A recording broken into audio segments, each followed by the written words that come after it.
Darko Šarac, član Društva gluhih in naglušnih Zadobrova, je znan arhitekt in uspešen karikaturist. Pred kratkim je dopolnil častitljivih 80 let.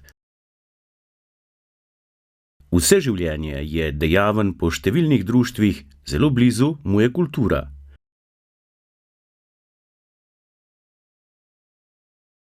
Vedoželjen kot je letos poleti uspešno doktoriral. V času doktorskega študija je bil najstarejši študent na podiplomskem študiju v Evropski uniji.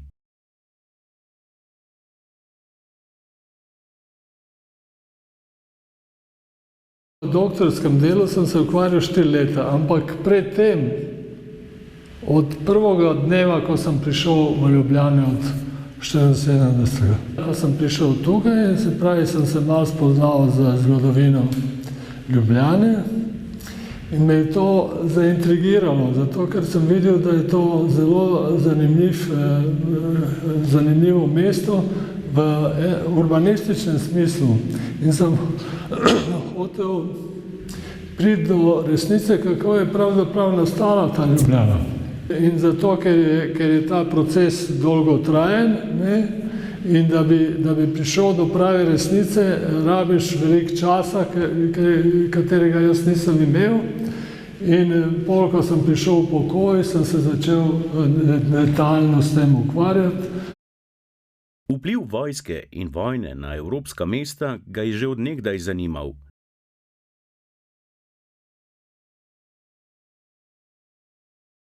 Zato njegova doktorska študija tudi nosi naslov Vpliv vojsk na prostorski in urbanistični razvoj mesta Ljubljane.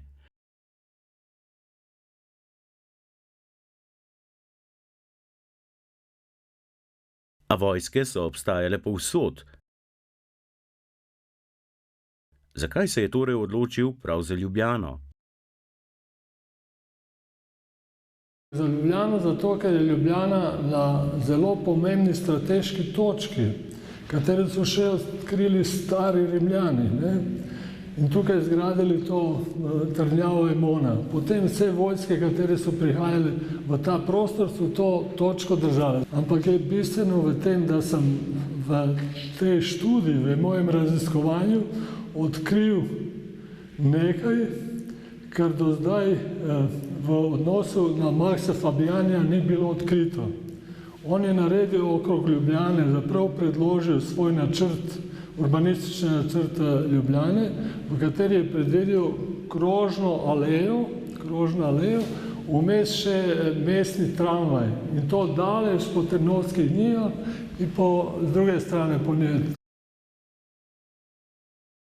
Mesta so se med vojnami nenehno spreminjala in izginjala.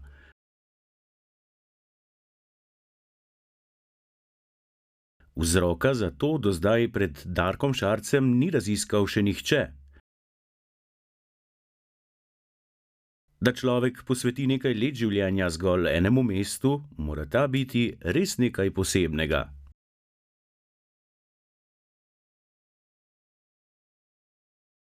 Da je Ljubljana z urbanističnega vidika zelo unikatna, da ne obstaja takšno mesto v Evropi, mislim, v tem času, ko je Ljubljana nastajala, to se pravi ni v svetu. Ljubljana je edinstvena v smislu svojega urbanističnega prostornega razvoja. Aktiven karikaturist, ljubiteljski kulturnik, doktor znanosti, zadovoljen upokojenec. Vse to in še več je Darko Šarac, ki mu kultura ogromno pomeni. Strinja se, da človek nikoli ni prestar za učenje. Z doktorskim nazivom se njegova aktivna ustvarjalna pot še zdaleč ne bo končala.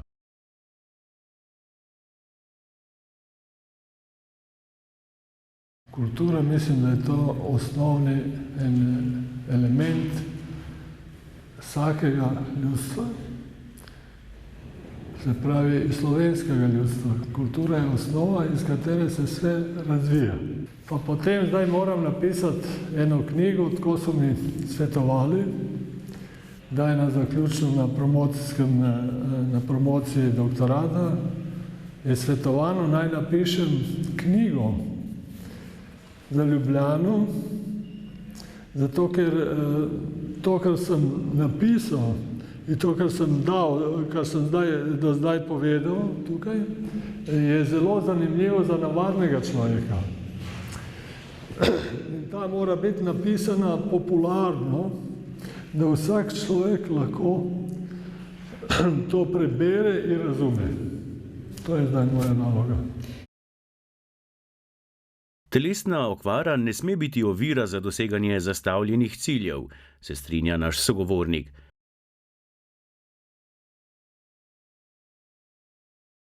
In obljublja, da bo ostal še naprej aktiven in željan učenja. Tukaj sam obstaja ena volja. Človek mora imeti določen dnevni program, pa malo širši tako. Če nimaš cilj, ne moreš doseči nič. Kako boš dosegel nekaj, če nimaš cilja? Naglušnost ne more biti ovira, nobena ovira, samo treba te ljudje motivirati. Evo, lepo jih vse skupaj pozdravljam. Sem vesel, da sem član tega društva že, koliko bi rekel, 30 let, ne? In da bom vse, kar je v moji moči, dal temu društvu še naprej.